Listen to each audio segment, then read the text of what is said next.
Hello guys, this is Swati. आज मैं बात करने वाली हूँ एक ऐसी सीरीज़ की जहाँ आप जो इटर्नल बैटल चली आ रही है काफ़ी पुराने टाइम से कॉमनर्स और हाई बॉर्न के बीच, वो आप देखने वाले हैं। इस फिक्शनल सीरीज़ का फ़न अंदाज आपको काफ़ी पसंद आएगा। इसे आप देख सकते हैं डिज्नी हॉटस्टार प्लस पर। इसमें 8 एपिसोड्स हैं जिनका रन टाइम लगभग 35 से 45 मिनट्स के बीच का है। गोर और प्रोफैनिटी यहाँ पर माइल्ड ही है, वायलेंस काफ़ी ज़्यादा है, अडल्ट सीन्स बिल्कुल भी नहीं। On the basis of the theme I would recommend this series for teenagers and adults। अगर हम इस सीरीज़ के एसेंस की बात करते हैं तो इतिहास में महिलाओं ने जब भी सोसाइटी के बनाए गए नियम कायदों से अलग हटकर कुछ नया करने की कोशिश की है, तब अक्सर ही उन्हें witch unnatural, not fit for civilise society कहकर पुकारा जाने लगा है। ऐसे में ये सीरीज़ एक ऐसी महिला को पोर्ट्रे करती है जिसके पास सुपर पावर है। उसके साथ लोगों ने बहुत कुछ गलत भी किया है, वो बहुत परेशान हुई है, उसकी पूरी फैमिली टूट गई है। फिर क्या वो अपनी इस पावर का इस्तेमाल रिवेंज के लिए करेगी? वो रिवेंज ड्रिवन होकर सबको मारने लगेगी, ख़त्म करने लगेगी क्योंकि वो इतनी पावरफुल है, या फिर एक आइडियलिस्टिक हीरो की तरह सबको माफ़ कर देगी चाहे किसी ने उसके साथ कितना भी गलत किया हो? ये दोनों ही चीज़ें आपको इस सीरीज़ में नहीं मिलने वाली हैं। एक बीच का रास्ता निकाला गया है जहाँ पर जो चीज़ सही है वो की गई है। ना सबको माफ़ किया गया है और ना ही सबको मार मार कर उनसे बदला लिया गया है। यही चीज़ मुझे इस सीरीज़ की बहुत पसंद आई है, जहाँ पर बहुत ही असर्टिव तरीके से एंडिंग करी गई है। बाकी स्टोरी बहुत अच्छी है, जहाँ पर एक के बाद एक ऐसे इवेंट्स आते रहते हैं जिससे आपकी एक कंसिस्टेंट क्यूरियोसिटी बनी रहती है और आप सीरीज़ के साथ जुड़े रहते हैं। बाकी जो बीच में डार्क मैजिक वाला सुपरनैचुरल पार्ट आता है वो आपको थ्रिल की स्पाइक देता रहता है और मोनोटोनी ब्रेक करता है। तो मुझे सीरीज़ काफ़ी पसंद आई है, मैं इसे देती हूँ 9 आउट ऑफ 10। काफ़ी फ़न लगी है मुझे। बाकी पूरी सीरीज़ के साथ मेरा क्या एक्सपीरियंस रहा है ये मैं आपसे शेयर करती हूँ और आप डिसाइड करेंगे कि इस तरीके की सीरीज़ आप देखना पसंद करेंगे या नहीं। इससे पहले अगर आप नए आए हैं then please subscribe. So about this series renegade nail, अगर हम स्टोरी की बात करते हैं तो कहानी है एक नेली जैक्सन नाम की लड़की की जो अपने आप को नेल कहलाना पसंद करती है। वो रिसेंटली अपने फादर के घर वापस आई है कॉज उसके हस्बैंड की डेथ हो गई है वॉर में। उसके फादर और उसकी छोटी बहनें उसे बहुत प्यार करते हैं and they welcome her with their open arms. अभी नेली के अंदर एक बहुत बड़ा बदलाव आया है। जब भी उसके ऊपर कोई मुसीबत आती है उसके अंदर न जाने कहाँ से एक पावर आ जाती है जिससे वो उन मुसीबतों का डटकर सामना करती है। पावर बिल्कुल रजनीकांत टाइप की होती है, अगर उसके ऊपर कोई गोली चलाए तो वो बुलेट कैच कर सकती है। इससे लोगों को बड़ा अचंभा होता है, कुछ लोग उससे चिढ़ने भी लगते हैं कॉज विमेन को इतना ज़्यादा पावरफुल देखना उस समय के लोगों की आदत नहीं थी। अब जब ये अपने घर वापस आती है तो उस एरिया के जो मैजिस्ट्रेट होते हैं उनका लड़का थॉमस इसकी छोटी बहन रॉक्सी को परेशान कर रहा होता है। इसके पिता को भी बार बार अलग अलग तरीक़ों से बहुत ज़्यादा परेशान करता है। आसपास के लोगों पर भी उसका कहर बना हुआ है।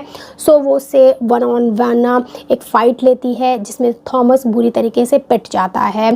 फिर थॉमस पलटवार कर इसके पिता को नुकसान पहुंचाता है, जिससे गुस्साई हुई नेली उसके घर पहुंचती है जहां थॉमस और उसकी बहन सोफिया अपने फादर यानी मजिस्ट्रेट के मर्डर का इल्ज़ाम नेली पर लगा देते हैं। इसके बाद एक सिंपल लड़की नेली कब मोस्ट वांटेड हाईवे विमेन बन जाती है नहीं पता चलता। उसके बारे में बहुत सी रूमर्स फैलाई जाती हैं और इसी दौरान उसके ऊपर जब भी मुसीबत आती है बिली ब्लाइंड आता है उसकी मदद करने के लिए।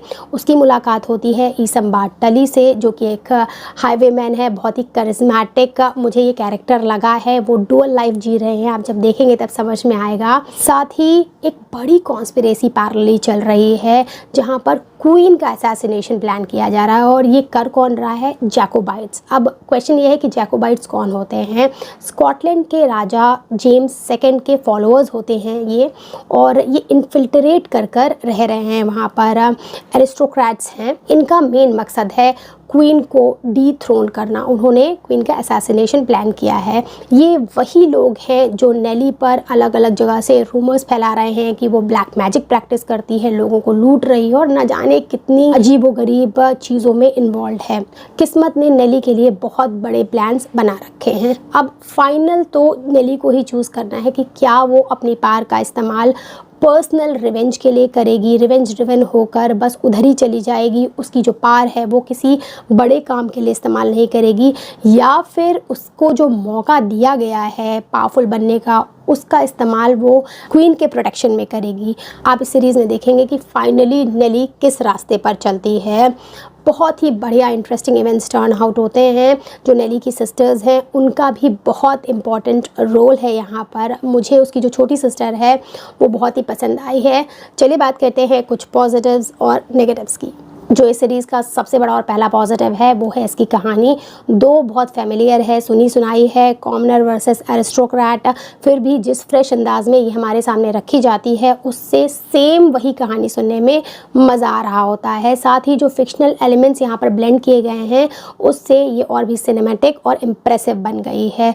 दूसरी चीज़, जो सेंट्रल कैरेक्टर है यानी मेन कैरेक्टर नेल का, उसका रेबेलियस और एडवेंचरस नेचर काफ़ी रियलिस्टिक और रिलेटेबल लगता है, जिससे अगेन हम कहानी से बंधे रहते हैं। तीसरी चीज़, मेडिवल टाइम्स में जो पीपल की कितनी ज़्यादा बुरी हालत थी उससे बहुत अच्छे से यहाँ पर दिखाया गया है। स्पेशली जो विमेन थी और जो टेनेंट्स हुआ करते थे। हाई बॉन्ड्स कुछ भी करें, आपस में भिड़ रहे हों, कोई बड़ा षड्यंत्र कर रहे हों या कॉमनर्स पर अत्याचार कर रहे हों, अगर कोई पिसता था और मार खाता था तो वो थे कॉमनर्स, और उसमें भी विमेन की हालत बहुत ज़्यादा ख़राब थी। तो कहानी इन सारी चीज़ों को बहुत अच्छे से दिखा पाती है।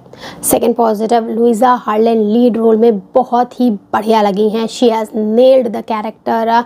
जो कैरेक्टर की डिमांड थी, एक rebellious nature, adventurous behaviour, kind spirit, high moral, वो सब कुछ वो परफेक्टली दिखा पाई हैं। साथ ही सपोर्टिंग जो रोल हैं उनका भी काफ़ी पावरफुल इम्पैक्ट रहा है पूरी सीरीज़ पर।